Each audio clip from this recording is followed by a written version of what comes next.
Hey, tonight we're diving into the real Wild West. Not the Hollywood version with its heroic cowboys and dramatic showdowns, but the gritty, dangerous reality where survival was never guaranteed. You might think you're tough enough to handle it, but trust me, there's a reason they called it wild. If you're enjoying these stories, I'd really appreciate a quick like or even a subscribe. It helps more than you know. I'm always curious where you all are listening from, so drop a comment with your location and what time it is there. Love seeing our little global community connect through these stories.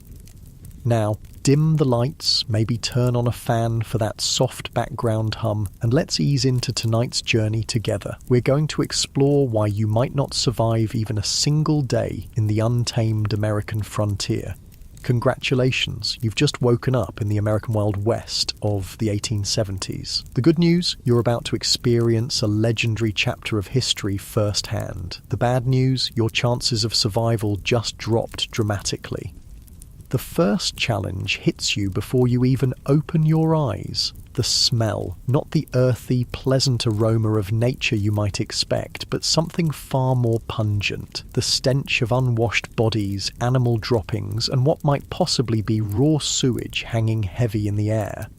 You see, bathing wasn't exactly a priority in the Wild West. Most settlers considered a thorough wash a monthly luxury, and that's being generous. Some went entire winters without a proper bath. Water, was precious out here, and using it to clean yourself seemed wasteful when you needed it for drinking and cooking.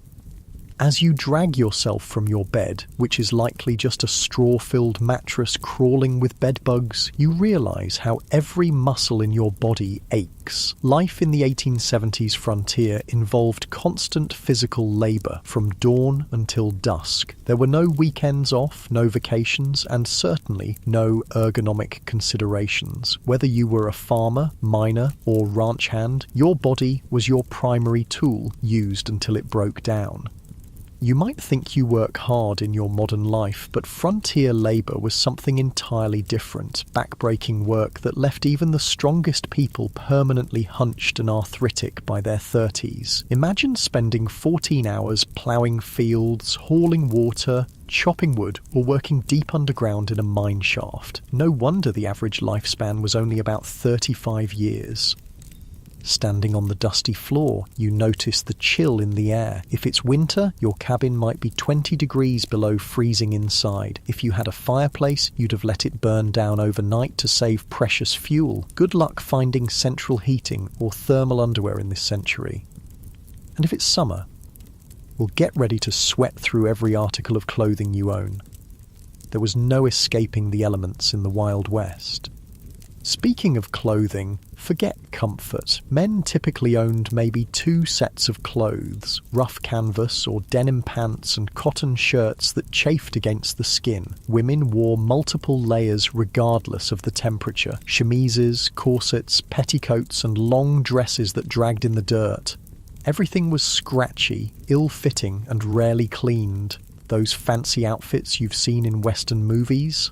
Pure fiction for the average person. Your stomach growls, reminding you it's time for breakfast. Hope you like beans, biscuits and coffee, possibly for every meal. The Wild West diet was monotonous and nutritionally deficient. Fresh fruits and vegetables were seasonal luxuries. Meat, when available, was often preserved with salt or smoke because refrigeration didn't exist. Scurvy, a disease caused by vitamin C deficiency, when your gums bleed and your teeth fall out, was common among settlers despite being easily preventable with modern knowledge. You might think the coffee would at least be good. Cowboys always seem to have a pot brewing in the movies, but what you're served barely resembles what you'd recognise as coffee. It's typically boiled to within an inch of its life, bitter beyond belief, and might include crushed eggshells or even salt to reduce the bitterness. Still, the caffeine would help you face the day, so you drink it without complaint. Before heading outside, you might want to check your shoes for scorpions or snakes that could have sought shelter during the night. It wasn't uncommon for frontier folks to shake out their boots each morning, a habit born from painful experience. One wrong move, and you could be facing a venomous bite miles from any medical help. Stepping outside your cabin, you're immediately aware of how exposed you are. The vast landscape of the American frontier was breathtaking, sure, but it was also unforgiving. Extreme weather could appear with little warning. Blizzards, tornadoes, flash floods, or drought could all mean death for the unprepared. The sky might be clear now, but that could change in minutes. If you've settled in a frontier town, you might think civilization offers some protection. In some ways, that's true. In others, it just presents different dangers. Towns in the Wild West were hotbeds of disease. Without proper sewage systems or understanding of germ theory, illnesses spread rapidly through communities. Cholera, typhoid, smallpox, diphtheria, and tuberculosis were constant threats. An outbreak could wipe out half a town in weeks. Speaking of towns, let's say you decide to visit one today. As you approach, you notice there's a distinct lack of the organised layout you might expect. Many Western towns grew haphazardly, with buildings constructed wherever convenient, often without proper planning or infrastructure. The streets aren't paved, but are instead dirt tracks that transform into mud pits when it rains and dust bowls when it's dry. The smell hits you again, stronger now. Horse manure is everywhere because horses are the main transportation. There are no street cleaners or sanitation departments. In some towns, the accumulated waste could be knee-deep in heavily trafficked areas. Flies swarm around you and you realise why disease spreads so easily here. As you walk down the main street, you pass the saloon, likely one of the busiest establishments in town. Contrary to Hollywood depictions, saloons weren't glamorous places with swinging doors and piano players. Most were crude, one-room affairs with rough plank bars and basic furniture. The liquor served wasn't fine whiskey aged in oak barrels, but raw alcohol often mixed with tobacco juice, pepper, turpentine, or even gunpowder to give it extra kick. A single drink could blind you if you were unlucky. The saloon represents another deadly aspect of frontier life: violence. These establishments were frequently sites of deadly confrontations, not because of formal duels or showdowns, but because of drunken arguments that escalated quickly in a heavily armed society. The romanticised gunfights of Western movies were rare. Most violence was impulsive, messy, and over trivial matters. Speaking of being armed, you'll notice almost everyone carries a weapon of some kind, but not for the reasons you might think. While personal protection was certainly a factor, weapons were primarily tools for hunting, protection from wildlife, and sometimes for signalling. The constant threat from bears, wolves, cougars, and venomous snakes made going unarmed foolish, especially when travelling between settlements. You might be surprised to learn that many frontier towns actually had strict gun control laws. Places like Dodge City, Kansas, and Tombstone, Arizona required visitors to surrender their firearms when entering town limits. The famous gunfight at the OK Corral actually started because the Clanton gang refused to comply with Tombstone's weapons ordinance. Despite what you've seen in movies, quick-draw duels in the middle of the street were exceedingly rare. Most shootings were ambushes or happened during robberies. The skilled gunslinger facing off against an opponent at high noon is largely a Hollywood invention. Real frontier violence was typically sudden, chaotic, and lacked any sense of honour or fairness. As you continue your walk, you pass the local doctor's office. Medical care in the 1870s frontier would horrify you. Most doctors had little or no formal training. Surgical procedures were performed without anaesthesia beyond whiskey or morphine, and sterilisation was virtually unknown. Something as simple as an infected cut could lead to amputation or death. Common treatments included bloodletting, mercury compounds, arsenic, and other toxic substances that often did more harm than good. Women in childbirth faced mortality rates as high as 1 in 4 in remote areas. Dentistry involved extraction without anesthesia, using crude tools.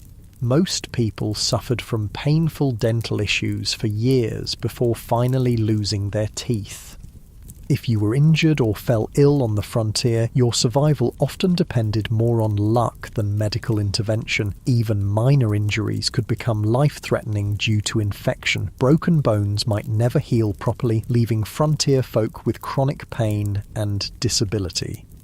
The famous phrase, "only the strong survive," had literal meaning in the Wild West. Your stomach growls again, and you realise it's time for lunch. You head to the local restaurant, which is likely just an extension of someone's home where meals are served for a fee. The food isn't any more varied than your breakfast. Meat is tough and often spoiled, despite heavy smoking or salting. Vegetables, if available, are overcooked to mush. Food safety standards don't exist, so dysentery and food poisoning are common occurrences.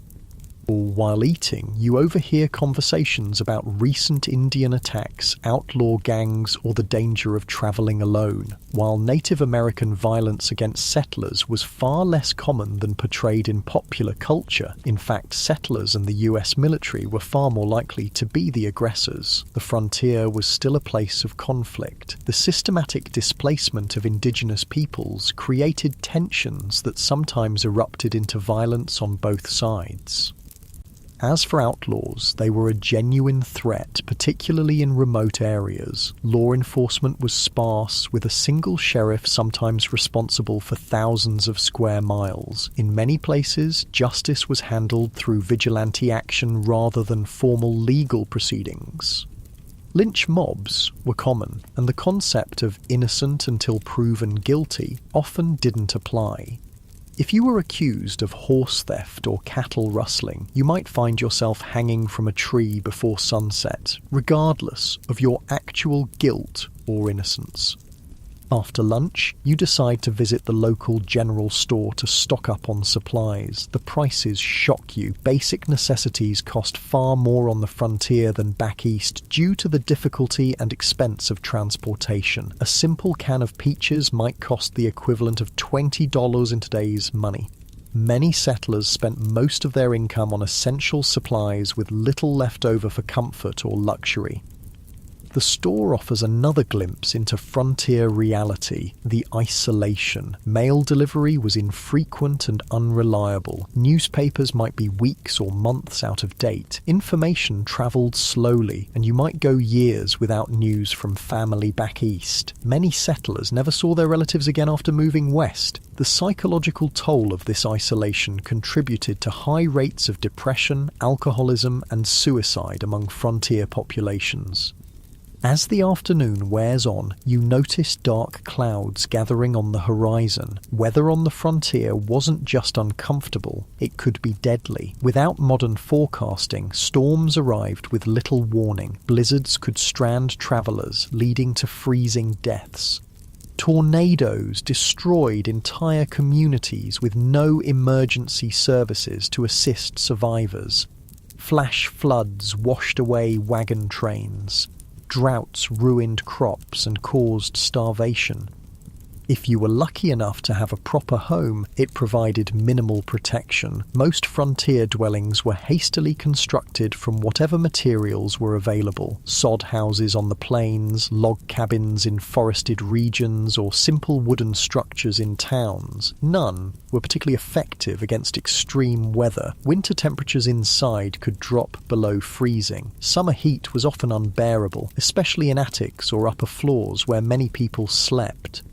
As the storm approaches, you decide to head back to your cabin before it hits. On the way, you pass a group of men heading to work at the local mine. Mining was one of the deadliest professions on the frontier. Underground cave-ins, toxic gas exposure, explosions from improperly handled blasting powder, and machinery accidents claimed countless lives. Miners also suffered from long-term health issues like black lung from coal dust or mercury poisoning from gold processing.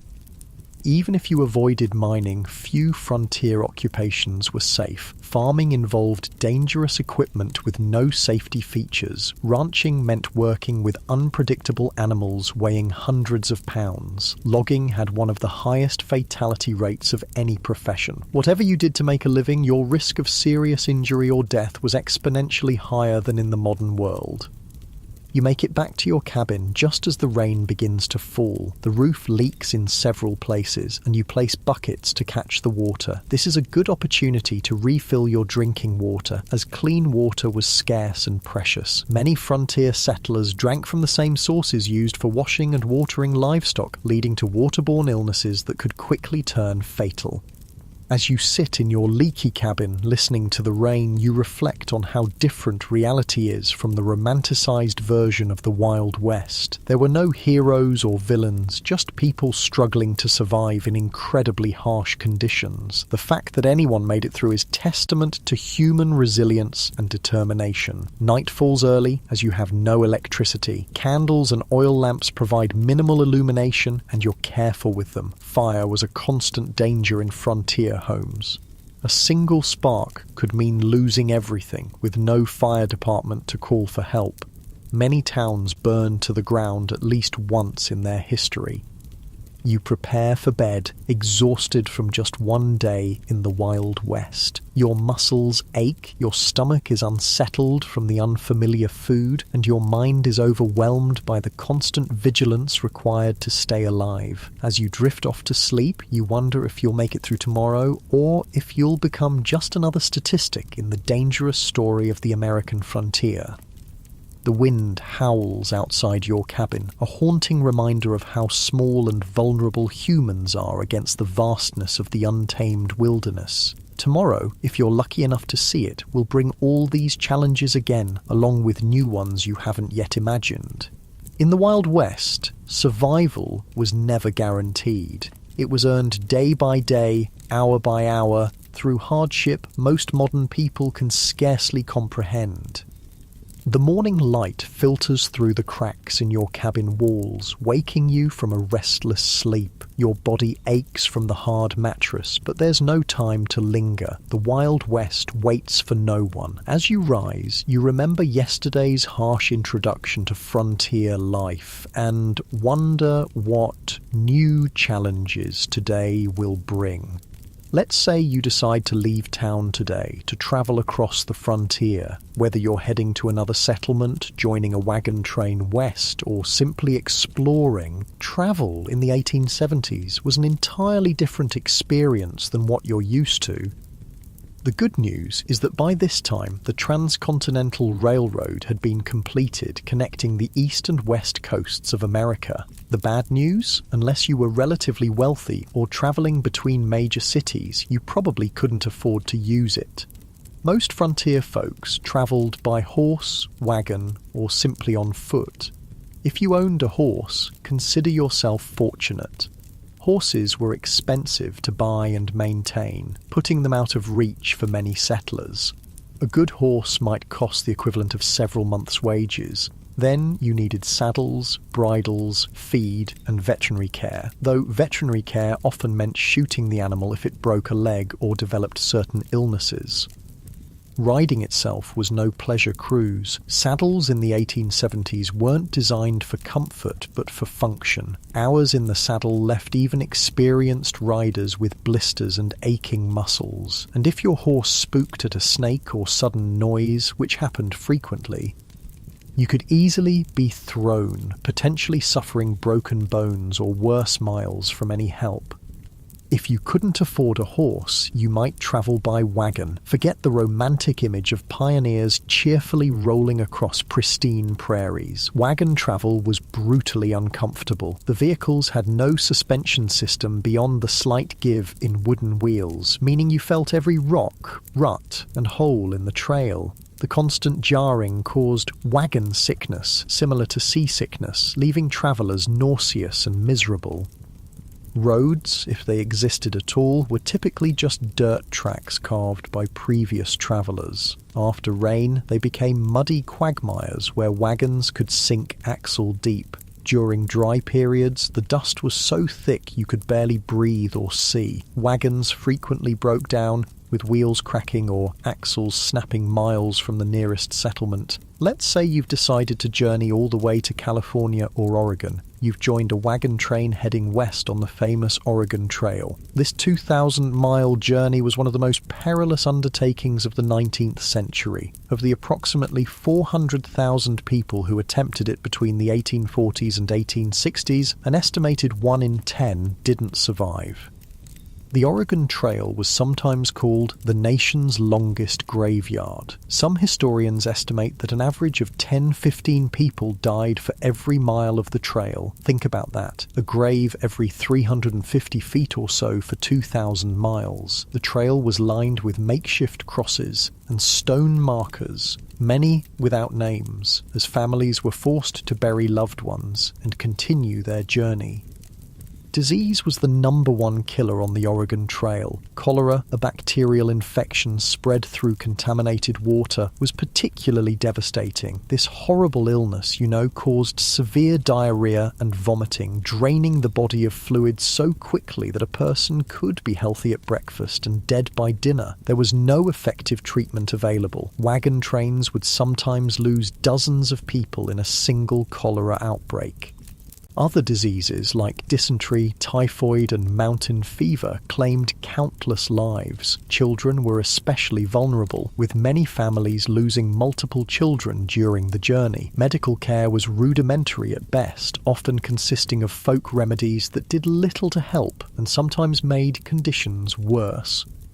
Crossing rivers presented another deadly challenge. Wagons weren't designed to float, but pioneers had to cross numerous rivers on their journey west. Some had ferries or fords, but many required the wagon to be floated across like a makeshift boat. Wagons frequently capsized in these crossings, drowning people and livestock and destroying precious supplies. The Platte, Columbia, and Snake Rivers claimed hundreds of lives during the migration period. Contrary to popular belief, attacks by Native Americans were relatively rare. Most tribes were actually helpful to migrants, offering supplies, guidance, and assistance with river crossings. The majority of violent deaths on the trail came from accidents, being crushed by wagon wheels, drowning, or being kicked by draft animals. Firearms accidents were shockingly common, as most travelers were inexperienced with weapons but carried them for hunting and protection. The psychological toll of the journey was immense. Families buried children, parents, and spouses along the way, then had to continue travelling immediately. There was no time for extended grief on the trail. Each day's delay meant less chance of crossing the mountains before winter snows made passes impassable. The constant stress, grief, and physical hardship led many travellers to mental breakdown. Suicide was not uncommon among trail migrants. If you somehow survived the journey to California or Oregon, your challenges weren't over. Many arrived at their destination having spent all their money and resources on the journey itself. Families often arrived destitute, malnourished, and ill, only to find that the promised land had its own harsh realities. But let's say you've decided not to travel that far. Perhaps you're heading to a nearby town or settlement instead. Even short journeys in the Wild West presented significant dangers. Travelers might encounter outlaws who saw lone riders or small groups as easy targets. While the frequency of stagecoach robberies was exaggerated in later fiction, they did occur regularly enough to be a legitimate concern. The natural environment posed constant threats to travellers. Flash floods could wash out trails or trap unwary travellers. Summer heat in desert regions could kill through dehydration and heat stroke. Winter blizzards routinely trapped travellers, sometimes leading to freezing deaths or desperate situations like the infamous Donner Party, where survivors resorted to cannibalism to stay alive. Navigation itself was challenging in an era before detailed maps. Travellers relied on vague directions, landmarks that could change or be misidentified, and the experience of guides who sometimes proved unreliable. Getting lost in the wilderness could be a death sentence, especially if your supplies ran low. As you travel today, you notice another aspect of frontier life that movies rarely depict accurately: the stunning diversity of people. The Wild West wasn't populated solely by white cowboys and settlers. It was a meeting ground of cultures from around the world. Chinese immigrants worked as railroad builders, miners, and merchants. Mexican families had been living in the Southwest long before it became US territory. Black cowboys made up as much as 25% of the workforce on some ranches. European immigrants from Germany, Ireland, Italy, and Scandinavia brought their cultures and traditions. And of course, dozens of distinct Native American nations had called these lands home for thousands of years before others arrived. This diversity, however, didn't mean equality or harmony. Racial violence was a common feature of frontier life. Chinese railroad workers faced brutal discrimination and were often forced to take the most dangerous jobs for lower pay than white workers. Mexican landowners frequently saw their property seized through legal manipulation or outright theft after the Mexican-American War.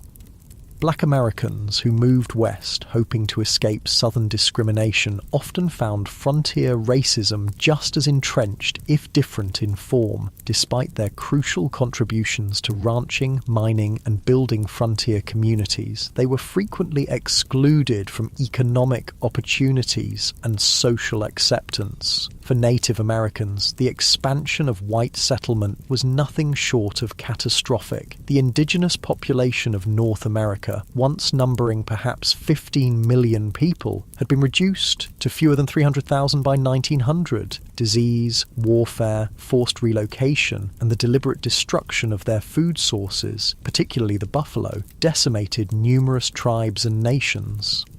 US government policies systematically pushed Native Americans from their traditional lands onto reservations, often in areas with poor soil and few resources. Treaties were regularly broken when valuable resources were discovered on reservation lands. Native children were taken from their families and placed in boarding schools designed to erase their cultural identity, operating under the philosophy of "kill the Indian, save the man."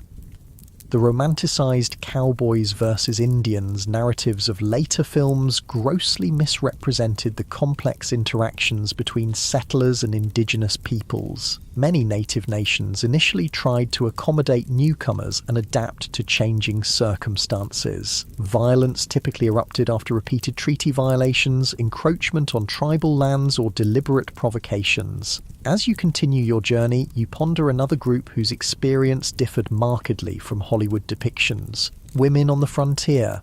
Far from the helpless damsels or schoolmarms of Western movies, frontier women performed incredibly demanding physical labour while navigating restrictive social expectations.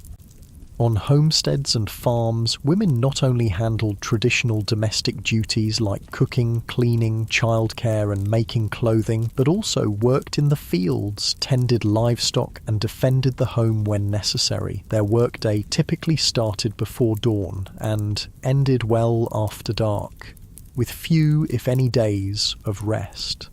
A frontier woman might need to plough fields in the morning, deliver a neighbour's baby at midday, fight off predators threatening the livestock in the afternoon, and still prepare meals and care for her own children throughout. Many women became widows young due to the dangerous nature of frontier life and had to manage farms or businesses alone while raising children.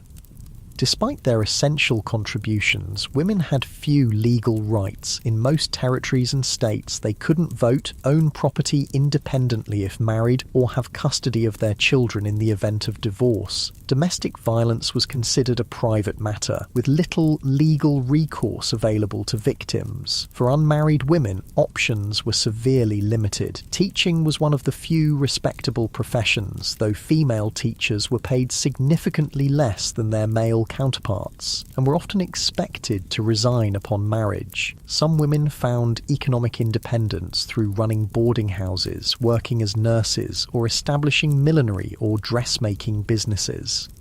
Then there were the soiled doves, prostitutes who worked in frontier brothels and saloons. While later mythology romanticized these women, the reality was typically grim. Many entered the profession out of economic desperation after being widowed or abandoned. Physical abuse, drug addiction, and venereal disease were common hazards of the work. Even those who managed to earn substantial money found themselves socially ostracized and unable to transition to more respectable positions.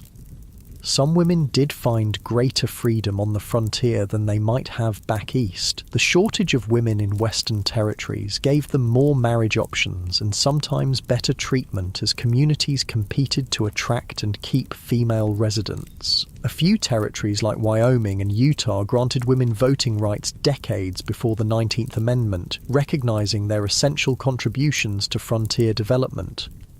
As the day wears on and you continue travelling, you might wonder about law enforcement in this supposedly lawless land. The reality was complex and varied widely by location. Major cities and towns typically had some form of organised law enforcement, but vast rural areas had minimal, if any, official protection. County sheriffs were elected officials responsible for maintaining order across sometimes enormous territories. A single sheriff might be the only law enforcement for thousands of square miles, making regular patrols impossible. They relied heavily on deputizing ordinary citizens during emergencies, creating posses to pursue criminals or respond to violence. Town marshals handled law enforcement within town limits, sometimes with a few deputies in larger settlements. These positions were often dangerous and poorly paid, attracting a mix of dedicated public servants and those who enjoyed the power the badge provided. Some famous lawmen, like Wyatt Earp, moved between legitimate law enforcement and more questionable enterprises throughout their careers. Federal marshals had jurisdiction throughout territories and states but were few in number. They typically focused on major crimes like counterfeiting, mail robbery, or offences involving multiple jurisdictions. The legendary US Marshals of Western movies, single-handedly bringing law to lawless towns, were largely fictional creations. In many remote areas, justice was handled through informal community action rather than official legal processes. Vigilante groups formed to address perceived threats when formal law enforcement was absent or ineffective. Sometimes these groups maintained basic order, but they could easily become vehicles for prejudice, personal vendettas, or mob violence. The iconic image of the quick-draw gunfight was largely a later invention. Most frontier violence was mundane, impulsive, and often alcohol-fueled. Bar fights that escalated to fatal levels, domestic violence, and disputes over land or livestock were far more common than dramatic shootouts on dusty streets. Criminal punishment was harsh by modern standards. Hanging was the standard penalty for murder, rape, and sometimes theft, particularly of horses or cattle. Prisons existed, but were primitive facilities with high mortality rates from disease, violence, and poor conditions. Many communities preferred immediate execution to the expense of long-term imprisonment. As evening approaches, you decide to seek shelter for the night. If you're lucky, you might find a town with a hotel or boarding house. Don't expect luxury. Frontier accommodations were basic at best. A typical hotel room would have a simple bed, possibly infested with bed bugs, a washstand with a pitcher and basin, and perhaps a chair. Bathroom facilities would be an outhouse in the back, shared by all guests. Privacy was minimal, with thin walls allowing you to hear your neighbours' every movement and conversation. In busier establishments, you might even share a bed with a stranger, a common practice to maximise capacity during busy periods. The sheets might not have been changed for previous guests, and lighting would be limited to candles or oil lamps. A night's lodging would cost between 25 cents and $1, depending on the establishment's quality and location. This represented a significant expense for many travellers, equivalent to several hours' wages for an average worker. Many chose to sleep in stables, barns, or simply under the stars to save money, despite the additional risks these options presented. If you were travelling through more remote areas, you'd likely camp for the night. This meant building a fire, assuming you could find enough fuel, preparing a meal from your limited supplies, and sleeping on the ground with minimal protection from the elements or wildlife. Indigenous peoples, experienced travellers, and military scouts had sophisticated techniques for safe camping, but the average settler often made dangerous mistakes. Proper fire management was literally a matter of life and death. A fire built too large could spark a prairie or forest fire that could consume thousands of acres in hours. One built too small might not provide enough warmth during cold nights, leading to hypothermia. Campfire cooking required skills most modern people lack, often resulting in meals that were simultaneously burnt and raw. As night falls fully and you prepare to sleep, the sounds of the frontier darkness surround you. Coyotes howl in the distance, unfamiliar birds call, the wind whispers through grass or trees. For people accustomed to modern light and noise pollution, the profound darkness and strange sounds of wilderness nights often triggered intense anxiety. Many travellers slept poorly on the frontier, not just because of physical discomfort, but from fear of the unknown dangers that might lurk in the darkness. Native attacks, though rare, often occurred at dawn when sleepers were at their most vulnerable. Predators like wolves, bears, and mountain lions might investigate camps looking for food. Venomous snakes and scorpions sought warm places to rest, sometimes including a sleeper's bedroll. Even if no actual threats materialized, the psychological stress of constant vigilance took its toll. Frontier diaries frequently mention exhaustion not just from physical labor, but from the mental strain of perpetual alertness. Modern people, accustomed to locks, alarms, and the security of dense population, would find the vulnerability of frontier sleeping arrangements profoundly disturbing. As you drift towards sleep, you reflect on the day's journey. Travel in the Wild West bears almost no resemblance to its sanitized, romanticized portrayal in later entertainment. It was grueling, dangerous, and uncomfortable beyond what most modern people could endure. The skills required from navigation without maps to making emergency repairs to handling firearms safely took years to develop, and mistakes were often fatal.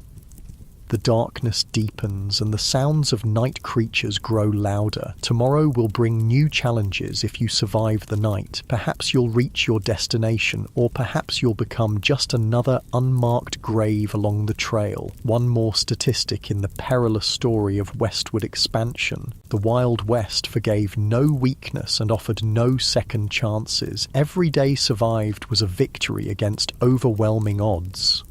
The new day dawns on the frontier, and you've somehow survived the night, a victory in itself in the Wild West. As you rub the sleep from your eyes and stretch your aching muscles, you contemplate what direction your frontier experience might take today. Perhaps you'll try your luck in one of the booming mining towns where fortunes are supposedly made overnight. You've heard stories of the California gold rush, the Nevada silver strikes, and the Colorado mining booms. Tales of ordinary men finding nuggets the size of chicken eggs and becoming wealthy overnight have drawn hundreds of thousands west. What these stories don't mention are the brutal realities awaiting those who chase mineral dreams. Let's say you decide to try your hand at mining. What would that actually entail? First, you'd need to stake a claim, which means finding unclaimed land with potential mineral deposits, increasingly difficult by the 1870s, as the easiest and richest areas were claimed years earlier. If you were lucky enough to find a promising spot, you'd need to register your claim at the nearest government office and pay the required fees, which could be substantial. Then the real work would begin, and it was some of the most physically demanding labour imaginable. For placer mining, searching for loose gold in streams, you'd spend hours bent over in ice-cold mountain water, sifting through sediment with a pan or sluice box. Your hands would crack and bleed from constant exposure to water and rough materials. Your back would ache from the hunched position, and after all that effort, you'd be lucky to find a few tiny flakes of gold worth pennies.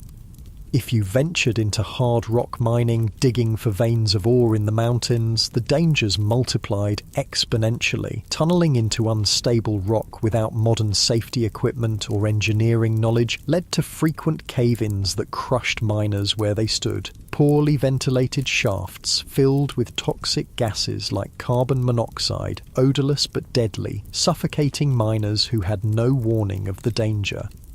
Blasting with black powder or dynamite to break through rock was incredibly hazardous. Miners frequently lost fingers, hands, eyes, or lives when charges detonated prematurely or thrown rock fragments became deadly projectiles. The thunderous noise and constant percussion of blasting left many with permanent hearing loss. Even if you avoided immediate catastrophes, the long-term health effects were devastating. Miners constantly inhaled fine rock dust, leading to silicosis, a painful lung disease that slowly suffocated its victims. Mercury used in gold processing caused neurological damage, tremors, and mental deterioration. Those working in copper or lead mines absorbed toxic metals that accumulated in their bodies, causing chronic illness and early death. The mining industry of the 1870s had virtually no safety regulations or oversight. Mine owners prioritized profit over worker welfare, and injuries were considered an expected part of the job. Medical care for injured miners was minimal and often ineffective. A serious injury typically meant the end of a miner's career and livelihood, with no disability support or workers' compensation available. For all these risks and hardships, what was the likely reward? Despite the mythology of the lucky prospector, the vast majority of miners barely earned subsistence wages. By the 1870s, most worked for large mining companies rather than independently, earning $2 to $3 for a grueling 10 to 12-hour day. Studies suggest that storekeepers, saloon owners, and prostitutes consistently made more money than the miners whose dreams sustained frontier mining towns. Speaking of mining towns, they were notoriously rough places. Imagine a community composed primarily of young single men engaged in dangerous work with few women, families, or civilizing institutions. Alcohol consumption was astronomical. The average mining camp resident consumed several times more alcohol than the typical American today. Violence was commonplace, with fights, stabbings, and shootings occurring regularly.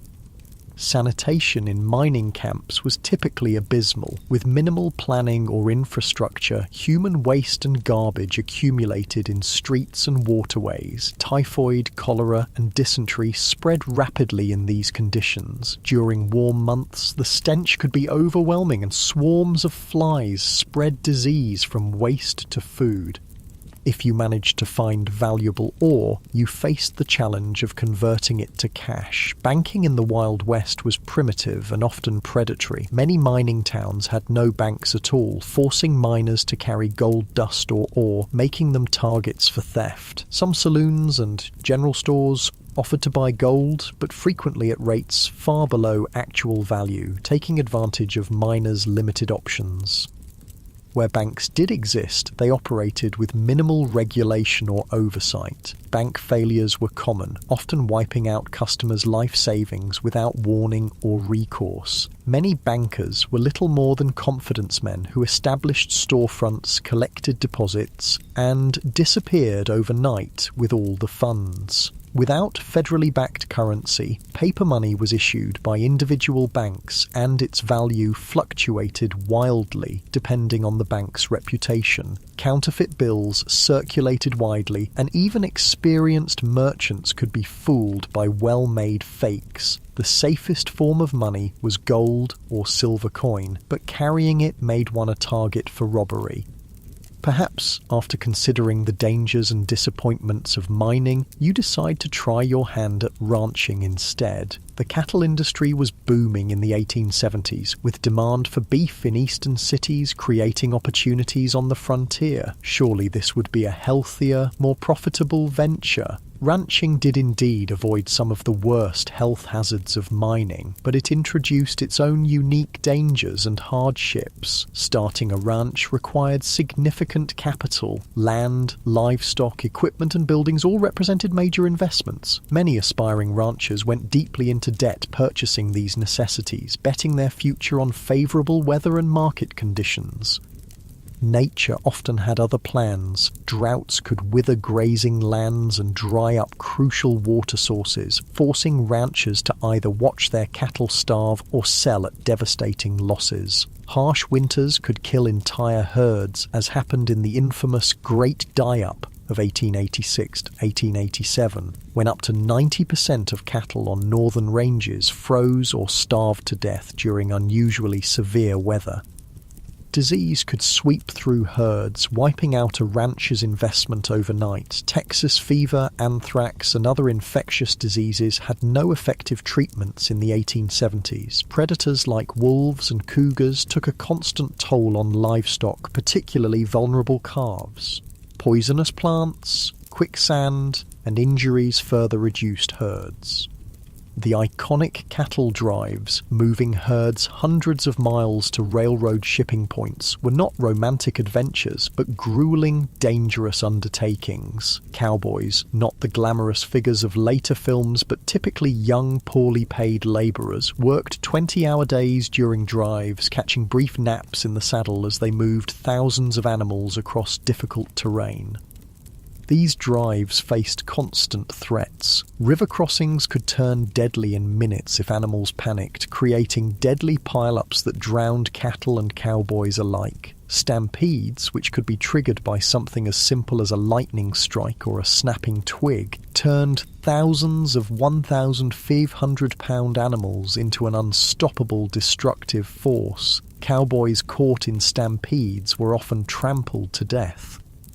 The cowboy's life was far from the freedom portrayed in Western mythology. They typically earned about $30 per month for exhausting, dangerous work. Most were very young men, often teenagers, from poor backgrounds with few other options. A significant percentage were black, Mexican, or mixed-race individuals facing discrimination that limited their opportunities elsewhere.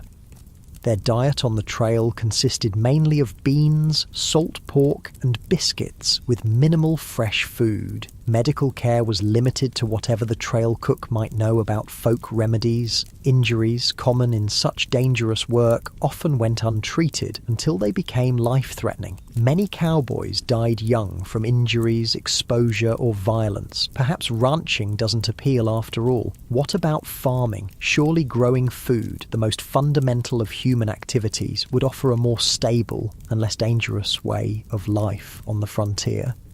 The Homestead Act of 1862 had opened vast areas of the West to settlement, offering 160 acres free to anyone who would live on and improve the land for 5 years. This seemed like an incredible opportunity, a chance for people with little money to become landowners and build independent livelihoods.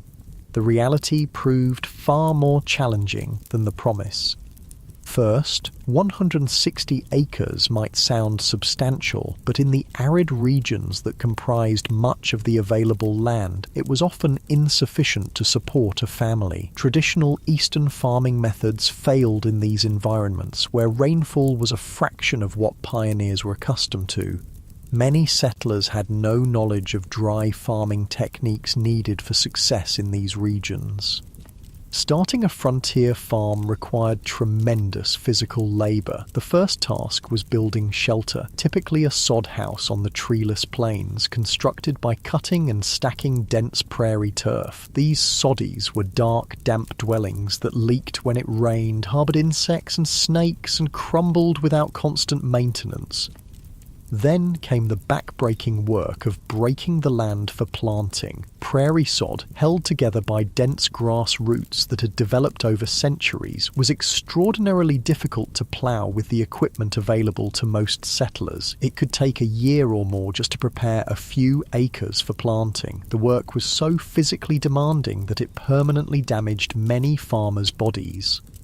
Once crops were planted, farmers faced threats from every direction. Drought could wither plants before harvest. Torrential rains could wash away seedlings or flood fields. Early frost could kill crops just before harvest. Grasshoppers descended in biblical swarms, consuming everything green in their path and sometimes even eating the handles of tools left in fields. Disease affected frontier farmers as it did everyone else, but with particularly devastating consequences. With no hired help and little community support, a family's illness during crucial planting or harvesting periods could mean the difference between survival and starvation. Women often continued working the fields while heavily pregnant or just days after giving birth, risking their health because the work simply couldn't wait. Farm accidents were common and often fatal. Homemade tools broke and caused injuries. Animals panicked and trampled their handlers. Even successful harvests could turn deadly. Numerous farmers died when they fell into grain storage bins and suffocated in the loose grain, or when poorly constructed storage buildings collapsed under the weight of their contents. The isolation of frontier farms took a heavy psychological toll. Neighbours might be miles away, visited only occasionally. Women in particular suffered from this isolation, some going months without speaking to anyone outside their immediate family. Depression, anxiety, and what was then called prairie madness affected many settlers, sometimes leading to abandonment of homesteads or suicide. For those who persevered through these challenges and actually produced crops, economic obstacles remained. Transportation to markets was difficult and expensive. Without refrigeration, perishable products had to be sold quickly or preserved. Large agricultural corporations and railroad companies used their influence to keep crop prices low and transportation costs high, squeezing independent farmers from both directions. By the 1870s, another option was emerging on the frontier, working for wages in the growing towns and industries. Perhaps this offered a safer, more stable path than the high-risk ventures of mining, ranching, or farming. Wage labour did avoid some of the worst physical dangers and financial risks of independent enterprises, but introduced its own hardships. Industrial safety standards were virtually non-existent. Workers in frontier factories, mills, and workshops suffered horrific injuries from unguarded machinery. Construction workers built increasingly tall structures without harnesses or safety equipment, leading to frequent fatal falls. Railroad work was particularly dangerous. Track layers worked with minimal equipment under brutal conditions, suffering high rates of injury and death from accidents, heat stroke, and exhaustion. Chinese workers, who built much of the transcontinental railroad, were often assigned the most dangerous tasks, such as handling unstable explosives to blast through mountain passes. Working hours were long by modern standards, typically 10-12 hours per day, 6 days per week. Pay was low, with most workers barely earning subsistence wages. Child labour was common, with children as young as 8 or 9 working alongside adults in many industries, often suffering higher injury rates due to their size and inexperience. Workers had essentially no legal protections.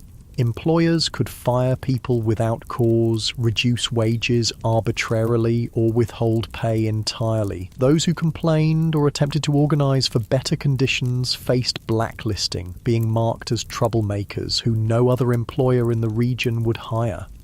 Company towns, settlements where a single employer owned all housing and businesses, were common in mining and lumber regions. Workers in these communities paid inflated prices at company stores, lived in company housing, and sometimes were paid in scrip, company currency, rather than legal tender. This created a form of debt bondage where workers could never save enough to escape the system.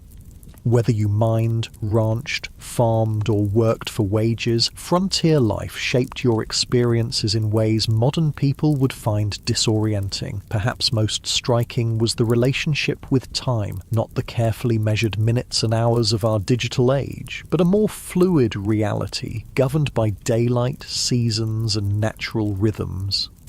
Without electric lighting, most people woke at dawn and slept shortly after sunset, their active hours expanding and contracting with the seasons. Work wasn't measured in 8-hour shifts, but by tasks that needed completion: fields ploughed, cattle moved, ore extracted. During harvest or roundup, people might work from first light until well after dark for weeks without a break. During winter, many rural workers had periods of relative inactivity when fields lay dormant or cattle needed minimal tending.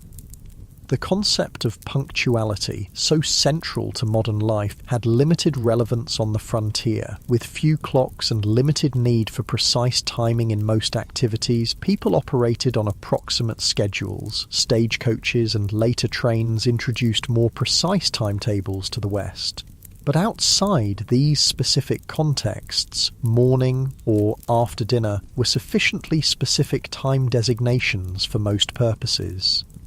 Entertainment and leisure looked nothing like their modern counterparts. After exhausting workdays, most frontier folks had little energy for complex activities. Conversation around the fire, storytelling, or simple card games were common evening pastimes. Music was popular when instruments and skilled players were available, with fiddles, harmonicas, and guitars providing accompaniment for social dances.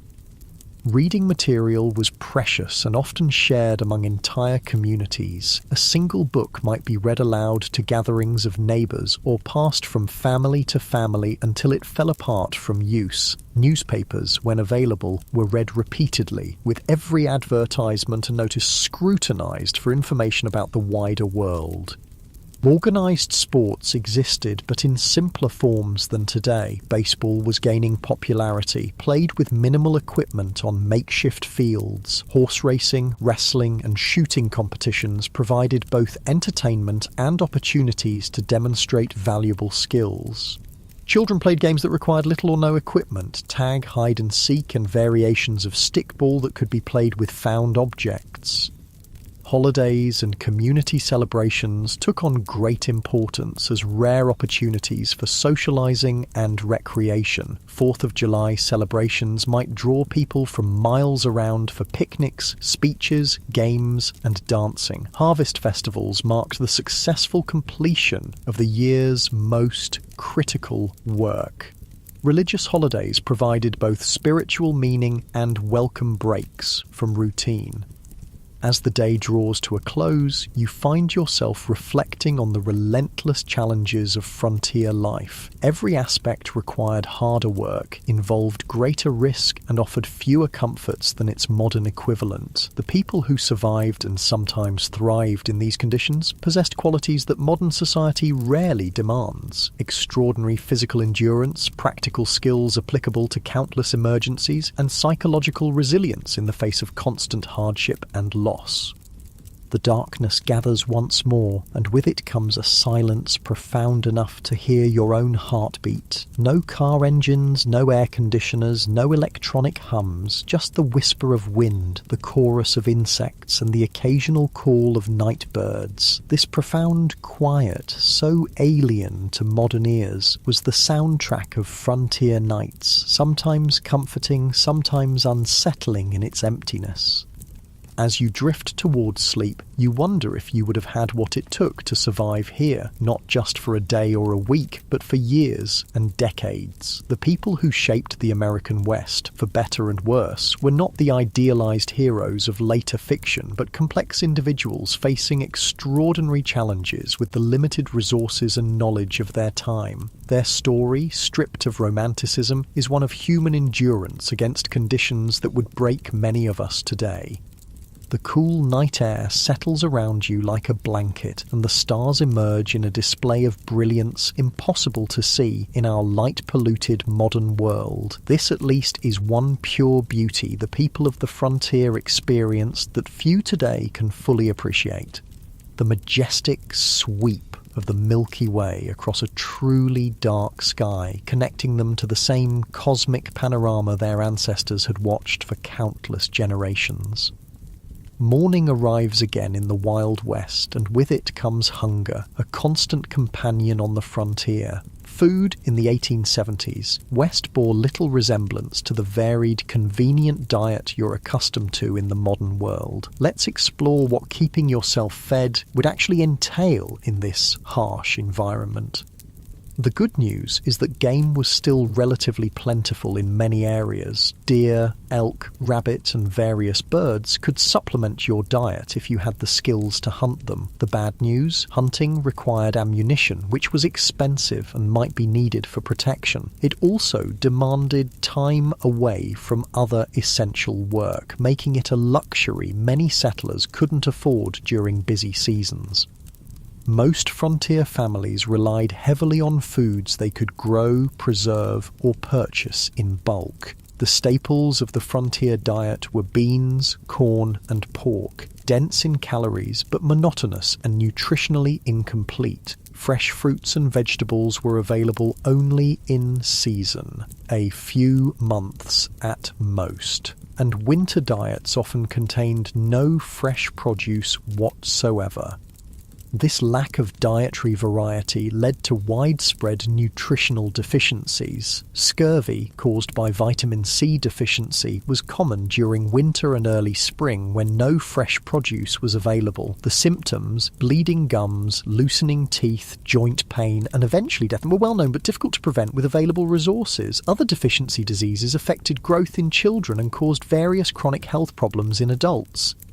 Food preservation was a constant challenge and critical survival skill. Without refrigeration, meat needed to be consumed quickly or preserved through smoking, salting, or drying. These methods deterred bacterial growth but drastically changed flavors and textures while reducing nutritional value. The heavy salt content of preserved foods contributed to high blood pressure and other health issues.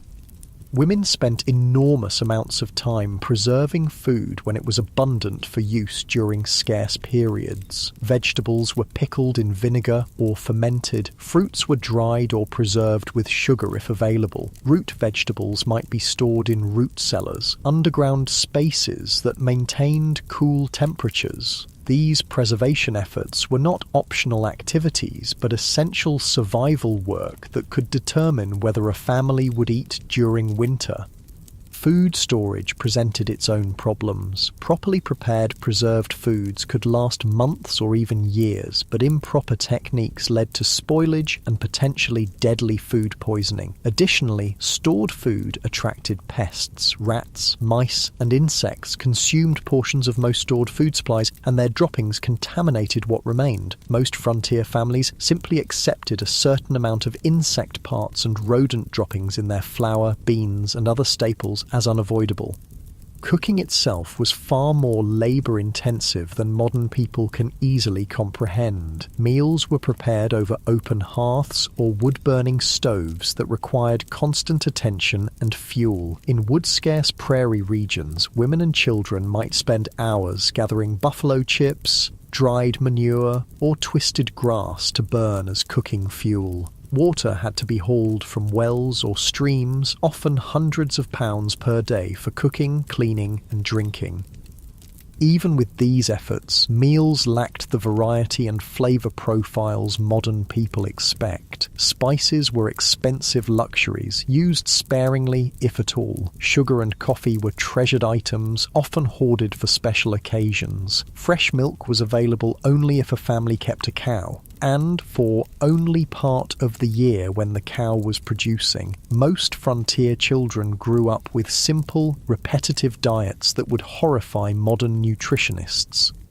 Interestingly, despite these limitations, obesity was rare on the frontier. The combination of limited food supplies, minimal sugar consumption, and constant physical labour kept most people lean. However, this leanness wasn't necessarily healthy. Many frontier folk suffered from malnutrition even when they had sufficient calories to sustain their work. Beyond basic survival needs like food, frontier life presented unique challenges for families raising children. If you had been born in the Wild West, rather than just visiting it, your childhood would have been dramatically different from modern experiences.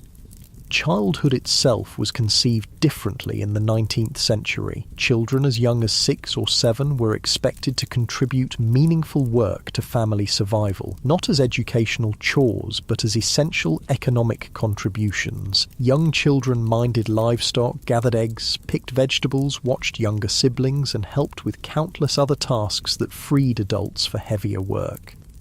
By age 10 or 12, most frontier children worked alongside adults at nearly adult capacity. Boys followed fathers into fields, barns, or workshops, learning skills through direct participation rather than formal instruction. Girls worked with mothers, learning the complex domestic skills necessary for frontier homemaking. Not simple housekeeping, but the production of essential goods like clothing, preserved food, candles, and soap. This early adulthood extended to other areas of life. Children were not sheltered from the harsh realities around them. They witnessed births, deaths, slaughtering of animals, and the sometimes violent conflicts of frontier communities. They were expected to understand and adapt to these realities, rather than being protected from them. Education, as modern people understand it, was limited and inconsistent on the frontier. In established towns, schools might operate for a few months each year, typically during winter when agricultural work was minimal. One teacher, often barely educated themselves, might be responsible for students ranging from 5 to 17 years old, all studying in a single room. Physical conditions in these schools were challenging. Buildings were poorly insulated, leading to freezing conditions in winter and stifling heat in warmer months. Supplies were minimal, perhaps a few shared textbooks, slates for writing that had to be constantly erased and reused, and minimal paper that was treated as a precious resource. Corporal punishment was the standard disciplinary approach, with whippings or beatings administered for infractions as minor as whispering or failing to memorize assigned material. In more remote areas, formal schooling might not exist at all. Some families conducted home education using whatever books were available, but many frontier children received only the most basic literacy and calculation skills, if that. Their education focused instead on practical knowledge, how to predict weather, track animals, prepare soil for planting, treat common injuries, and perform the countless other tasks essential for survival. Child mortality remained devastatingly high throughout the frontier period. Approximately 1 in 4 children died before reaching adulthood, with the highest risk in the first 5 years of life. Diseases that modern medicine easily prevents or treats, measles, diphtheria, scarlet fever, whooping cough, routinely killed or permanently disabled young children. Accidents claimed many more, as child safety was a foreign concept in an era where survival demanded risk-taking. The psychological impact of this mortality on both children and parents is difficult for modern people to comprehend. Most children grew up watching siblings die. Parents expected to lose children and often gave the same name to a subsequent child if an older sibling died young. A practice that seems strange today, but reflected the different relationship with mortality in an era when death was an everyday presence. Perhaps nothing illustrates the gulf between frontier and modern life more clearly than approaches to health and medicine. If you became ill or injured in the 1870s West, your experience would bear almost no resemblance to modern healthcare. The first difference would be the absence of professional medical care in most situations. Doctors were scarce, with many communities having none at all. Those who did practice on the frontier often had minimal training, perhaps a brief apprenticeship or a few months at a medical college. Their knowledge reflected medical science of the era, which still relied heavily on theories like humoral balance that had more in common with medieval medicine than modern practice. Without access to professional care, most health issues were addressed through home remedies and folk medicine. Every community had people, usually women, known for their healing skills, drawing on traditions brought from various cultures. Some of these treatments, particularly herbal remedies, had genuine medicinal properties, but many were ineffective or actively harmful. Common medical treatments of the era included bloodletting, which weakened already ill patients, purgatives that caused severe diarrhea, supposedly to expel bad humours, and poultices of various substances applied to wounds, some of which introduced infection rather than preventing it. Laudanum, a tincture of opium, was widely used for pain, leading to addiction in many cases. Mercury compounds were prescribed for numerous conditions despite their toxicity. Even when treatments had some validity, impure medications caused problems. Without pharmaceutical regulations or standardization, commercially sold medicines varied wildly in potency and often contained dangerous contaminants. Many patent medicines marketed as cure-alls contained primarily alcohol, providing temporary relief through intoxication rather than addressing underlying conditions. Surgery in frontier conditions was particularly horrific. Without effective anesthesia, beyond alcohol, whiskey, or opium, patients endured excruciating pain during procedures. Sterilization was unknown or inconsistently practiced, leading to rampant post-surgical infections. Amputation was the standard treatment for serious limb injuries, performed with saws and knives that might be wiped clean but never properly sterilized.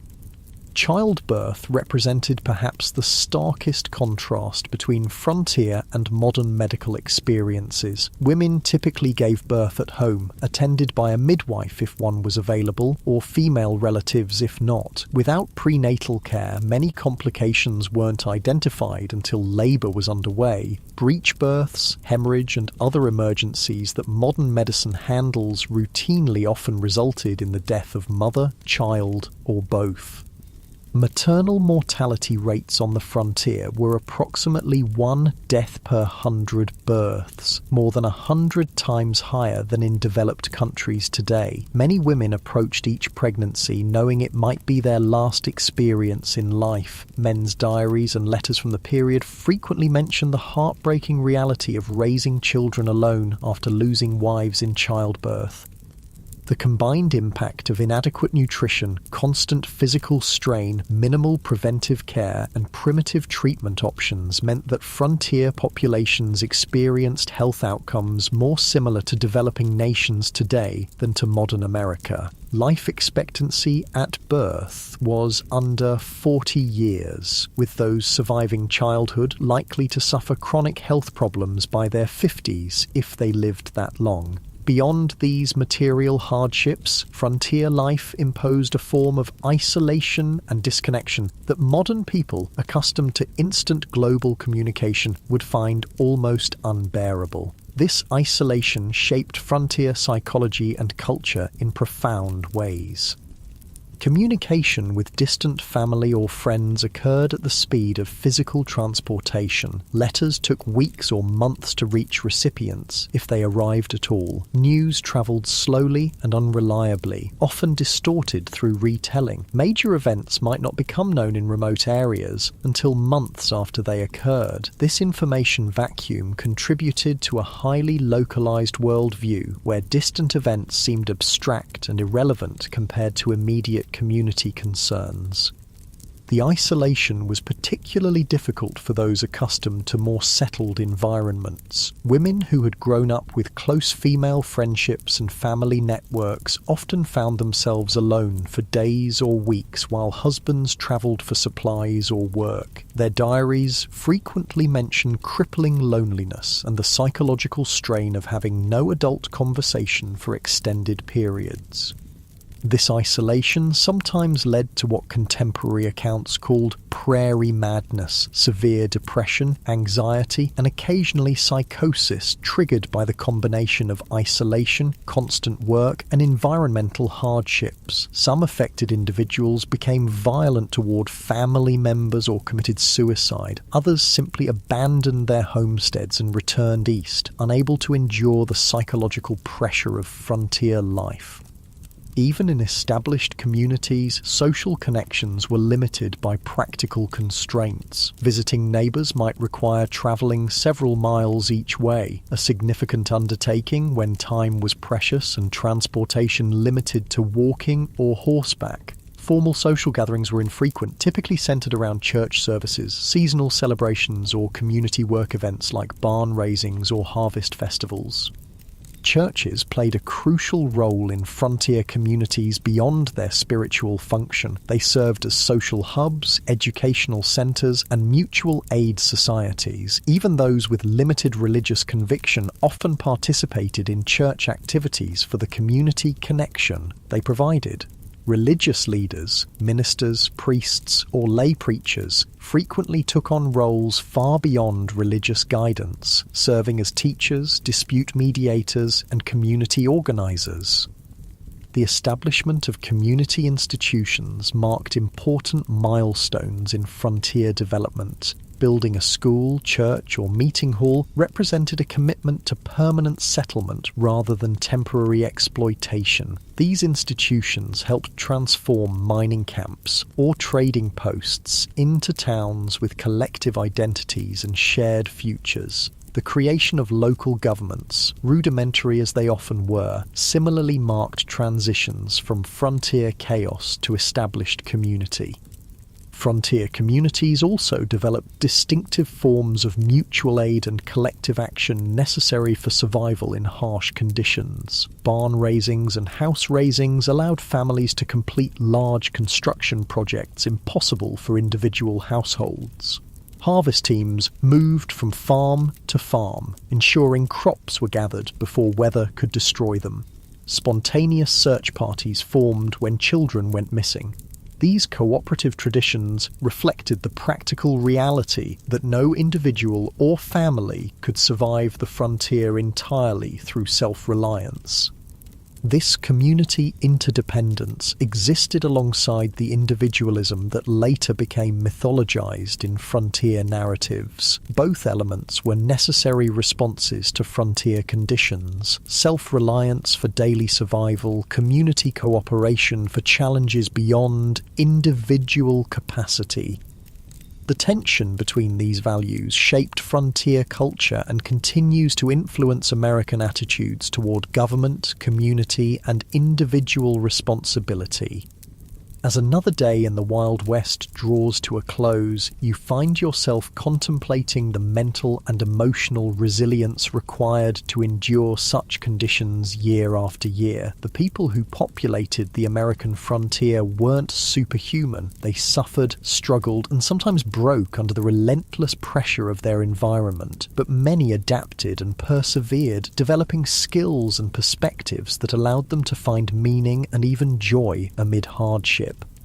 The darkness settles around you once more, bringing with it the profound silence of the pre-industrial night. The day's experiences have given you a glimpse into a world both familiar and utterly alien, a world where survival required constant vigilance, where comfort was rare and luxury almost non-existent, where death was an everyday companion rather than a distant stranger.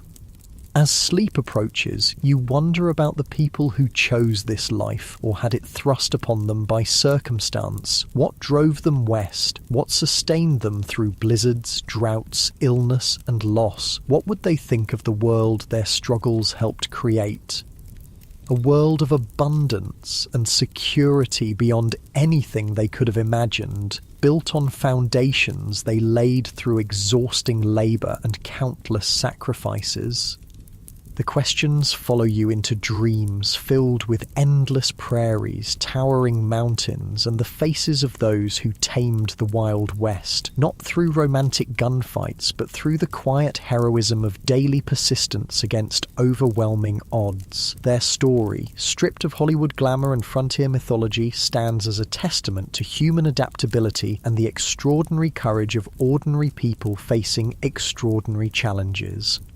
Dawn breaks on what will be your final day in the Wild West. As the golden light spills across the landscape, you take a moment to appreciate the raw beauty that drew so many westward despite the dangers and hardships. The frontier was a place of stunning natural grandeur. Vast prairies rippling like oceans, mountains scraping the sky, canyons plunging into the earth's depths. This beauty, at least, wasn't a Hollywood invention. But even this relationship with the natural world differed profoundly from modern environmental perspectives. The frontier mentality viewed nature primarily as a resource to be conquered and exploited rather than preserved or protected. Timber was cut without consideration for regeneration. Game was hunted to the edge of extinction in many regions. Streams were diverted, polluted, or destroyed for mining operations with no thought for downstream consequences. The near extinction of the American bison, buffalo, stands as perhaps the starkest example of this exploitative approach. In the 1700s, an estimated 30-60 million bison roamed North America. By 1884, fewer than 1,000 remained. This devastation wasn't simply the result of hunting for food or hides, though that played a part. It was also deliberate policy, encouraged by the US government as a way to deprive Plains Indian tribes of their primary resource, forcing them onto reservations. General Philip Sheridan, a key military leader in the Plains Indian Wars, reportedly stated, "Let them kill, skin, and sell until the buffalo is exterminated. It is the only way to bring lasting peace and allow civilization to advance." Whether or not he actually spoke these exact words, they accurately reflect government policy of the era. The destruction of the buffalo herds was environmental warfare designed to break indigenous resistance by eliminating their way of life. For Native American nations across the West, the expansion of white settlement represented an apocalypse, not just physical displacement, but the collapse of economic systems, spiritual practices, and cultural identities tied to specific landscapes and resources. While early interactions sometimes involved trade and cooperation, by the 1870s most indigenous groups faced stark choices: confinement on reservations, continued resistance against overwhelming odds, or cultural assimilation. The reservation system itself represented a form of cultural genocide. Native children were forcibly removed from families and sent to boarding schools designed to kill the Indian and save the man, as Captain Richard H. Pratt, founder of the Carlisle Indian Industrial School, infamously stated. These children had their hair cut short, were forbidden from speaking their languages, practicing their religions, or maintaining their cultural identities. The intergenerational trauma from these policies continues to affect Native communities today. Armed resistance against American expansion almost invariably ended in defeat, though some groups maintained independence longer than others. The Battle of the Little Bighorn in 1876, where combined Lakota, Northern Cheyenne, and Arapaho forces defeated Lieutenant Colonel George Armstrong Custer's 7th Cavalry, represented one of the last major indigenous victories. The subsequent military campaigns against these tribes were marked by increasing brutality, including attacks on villages and the killing of women and children.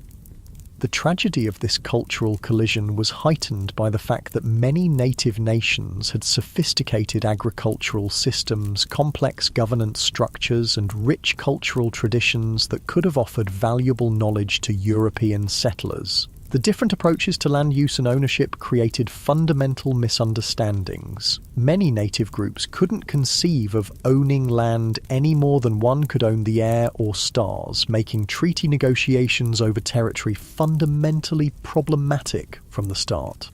These cultural conflicts extended beyond native white relations. The West was extraordinarily diverse, with communities from around the world bringing different languages, religions, customs, and approaches to frontier life. This diversity was both a strength, introducing varied skills and perspectives, and a source of tension in communities struggling with scarce resources and limited infrastructure.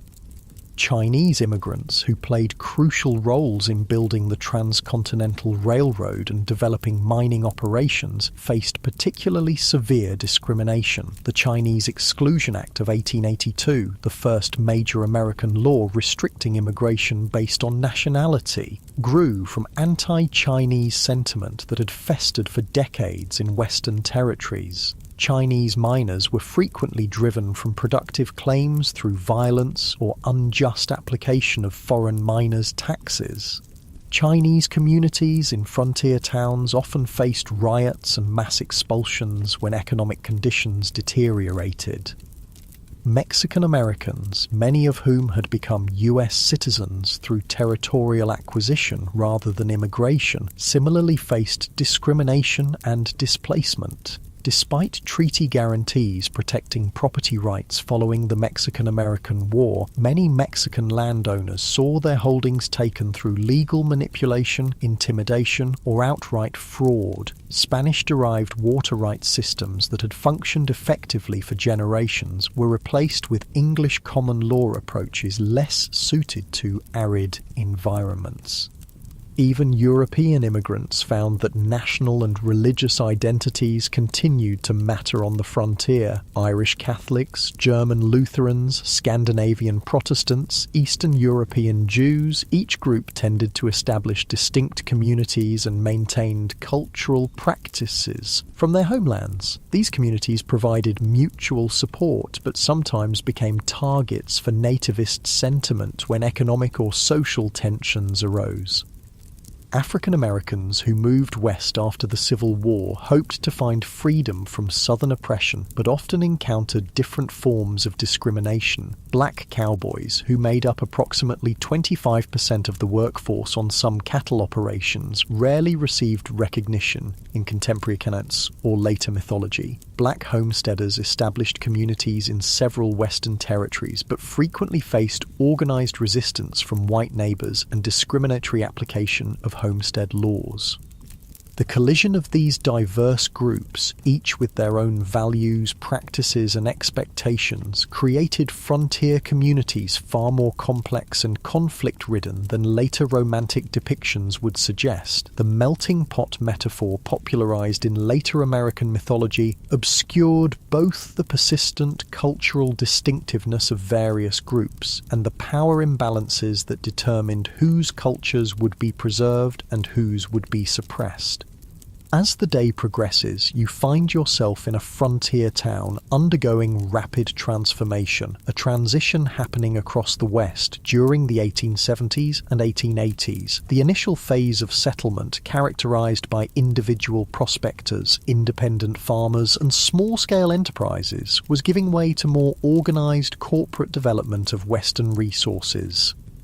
The arrival of railroads catalyzed this transition. The Transcontinental Railroad, completed in 1869, dramatically reduced travel time between east and west from months to days. Subsequent branch lines penetrated previously isolated regions, connecting them to national markets and supply chains. This transportation revolution allowed large-scale extraction of Western resources for Eastern factories and enabled mass-produced Eastern goods to flood Western markets. These economic connections accelerated the integration of Western regions into national systems, but often disadvantaged small producers. independent miners couldn't compete with large mining corporations that brought industrial methods and capital investment. Family farms struggled against agricultural enterprises operating on vast acreage. Small ranchers found themselves squeezed by cattle companies with investor backing and political connections. Corporate interests increasingly dominated political as well as economic structures. Railroad companies, mining conglomerates, timber interests, and large landholders exercised enormous influence over territorial and early state governments. Water rights, mineral claims, grazing access, and timber concessions were allocated through processes that typically favoured those with financial and political power rather than small operators or community interests. This transition from frontier to integrated region wasn't simply economic but cultural. The rough-edged mining camp or cattle town gradually acquired institutions that signalled permanence and connection to wider society. Banks, schools, churches, newspapers, theatres and fraternal organisations. Streets were surveyed and sometimes paved. Wooden structures were replaced with brick and stone buildings. Local governments enacted ordinances regulating behaviour that had previously gone ungoverned. For many who had been attracted to the frontier precisely because of its freedom from eastern constraints, these changes represented unwelcome domestication of the wild spaces they had sought. Some continually moved westward ahead of advancing civilization, seeking new frontiers. Others struggled to adapt to increasing regulation, competition, and social expectations. The mythological end of the frontier, declared in the 1890 census, represented real psychological and cultural challenges for those whose identities were tied to frontier conditions. Part of this transformation involved the taming, or at least management, of frontier violence. The iconic gunfighters and outlaws who would later dominate Western mythology operated in a specific historical window when formal law enforcement was establishing itself against pre-existing systems of personal and community violence. By the 1880s and 1890s, professional police forces and court systems had replaced vigilante justice in most established communities, though remote areas still saw occasional eruptions of frontier-style conflict resolution. The legendary figures who captured public imagination, Wild Bill Hickok, Wyatt Earp, Billy the Kid, Jesse James, operated in this transitional period, often moving back and forth between legal and illegal activities as circumstances changed. Their later mythologization obscured the complex, often morally ambiguous reality of their lives. Hickok, far from the perfect marksman of legend, shot bystanders in at least 2 gunfights. Earp worked variously as a lawman, gambler, brothel keeper and vigilante across his career. The Robin Hood image attached to Jesse James ignored his Confederate guerrilla background and the innocent victims of his robberies. As evening approaches on your final day in the Wild West, you find yourself contemplating the gap between frontier reality and the mythology that would later emerge from it. Why did Americans, and eventually the world, become so fascinated with a romanticized version of this brutal period? What needs did these myths serve, and what truths did they obscure? Part of the answer lies in timing. The most intense period of frontier mythology making occurred precisely as the actual frontier was disappearing. The Wild West shows of Buffalo Bill Cody began in the 1880s, featuring staged reenactments of Indian battles and stagecoach robberies for Eastern audiences, even as railroads, telegraph lines, and formal governance were integrating Western regions into mainstream American society. These performances weren't meant as accurate historical recreations, but as entertainment that resonated with Eastern ideas about the West. The dime novels that popularized exaggerated tales of Western heroes originated not on the frontier, but in Eastern publishing houses, written by authors who rarely had first-hand experience of the regions they described. These formulaic stories emphasized action, clear moral distinctions between heroes and villains, and a vision of the West as a testing ground for American virtues of self-reliance, courage, and individualism.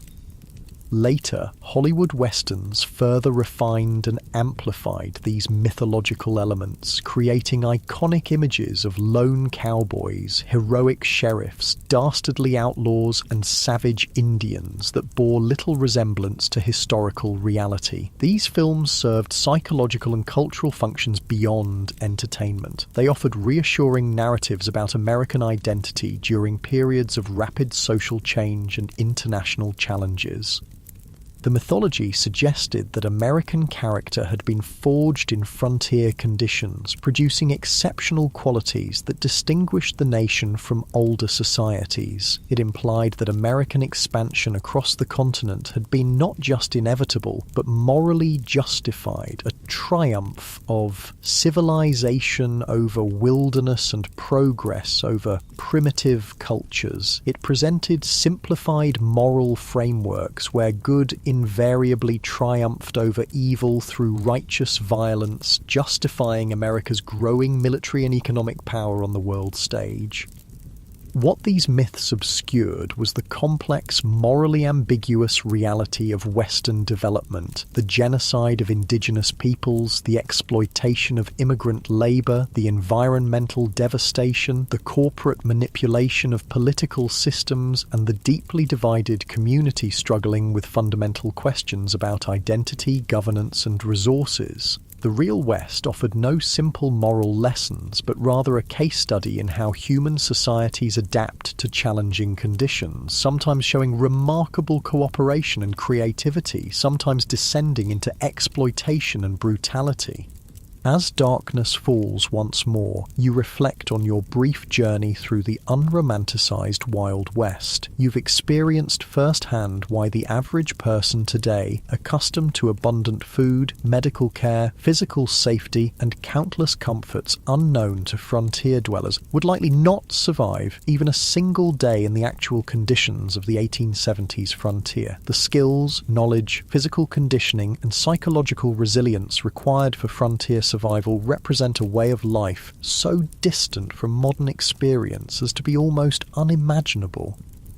Yet something about this world continues to fascinate us. Perhaps it's the raw honesty of a life stripped to essentials, where tasks have immediate consequences and achievements represent tangible victories against natural constraints. Perhaps it's the community interdependence that emerged from shared challenges, creating connections that transcended differences in background or belief. Perhaps it's simply the reminder that human beings can endure and even find meaning in conditions far harsher than most of us will ever face. The legacy of the American frontier extends beyond mythology into the actual structures and systems that shape modern American life. Property laws, water rights frameworks, federal-state relationships, approaches to natural resources, and countless other aspects of American governance emerged from frontier-era compromises and conflicts. The diversity of Western communities, despite efforts at forced assimilation, contributed to the multicultural reality of modern America. Even the continuing tensions between individual rights and collective welfare, local control and national standards, exploitation and conservation have roots in frontier-era debates.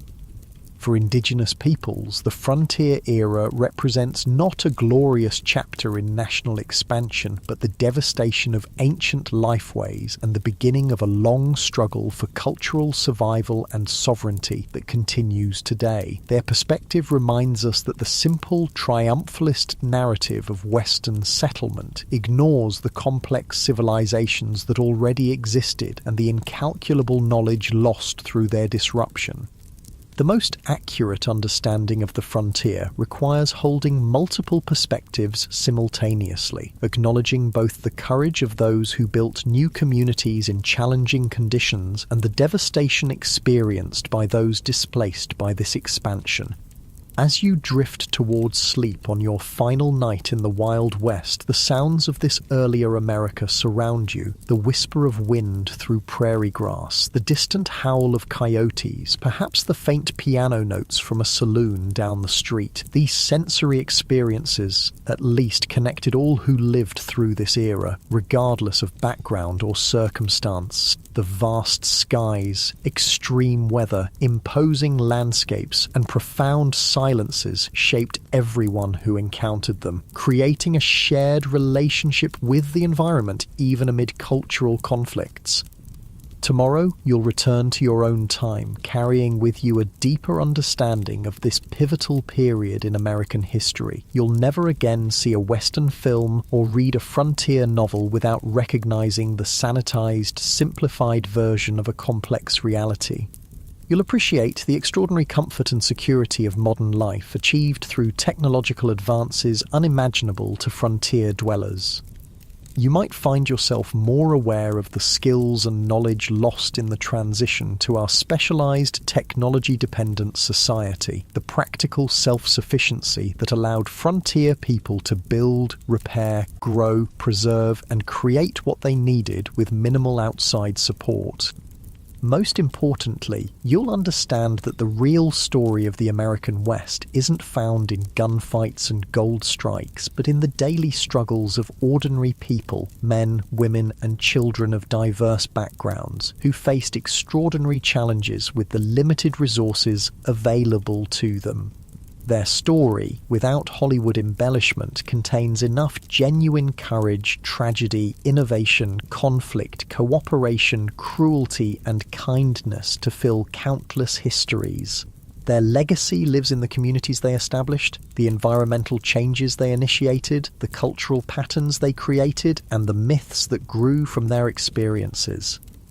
The real Wild West disappeared long ago, transformed by technology, population growth, economic integration, and environmental change into the modern American West of cities, suburbs, highways, and managed landscapes. Yet echoes of frontier experience persist in regional identities, local traditions, land use patterns, and governance structures. The memory of this formative period continues to influence how Americans understand themselves and their nation's development, even as scholars and communities work to replace simplistic mythology with more accurate, inclusive understandings of this complex history. As you finally surrender to sleep, the boundary between past and present seems to blur. The challenges faced by frontier communities, adapting to environmental constraints, managing scarce resources, building functional communities among diverse populations, balancing individual freedom with collective needs, remain relevant in new forms today. Perhaps the greatest legacy of the frontier experience is not a set of answers, but a collection of questions about human adaptation, community formation, and the relationship between people and the natural world, questions each generation must answer anew as circumstances change. The stars shine brilliantly above, the same stars that guided travellers across the prairie, helped farmers time their planting, and gave comfort to homesick immigrants far from familiar landscapes. In this moment of connection across time, you feel a fleeting kinship with those who looked upon these same constellations a century and a half ago, wondering what tomorrow would bring in a world where survival was never guaranteed, but life, in all its harshness and beauty, was experienced with an intensity seldom matched in our more comfortable era. Sleep comes at last, and with it dreams of a West both harsh and magnificent, a place where human vulnerability and resilience were displayed in equal measure, where diverse peoples collided and sometimes cooperated in ways that would shape a nation, and where the daily struggle for existence contained moments of transcendent connection with landscapes of breathtaking grandeur. The real Wild West, stripped of romantic illusion, offers a window into human experience at its most elemental, challenging, frightening, and occasionally sublime.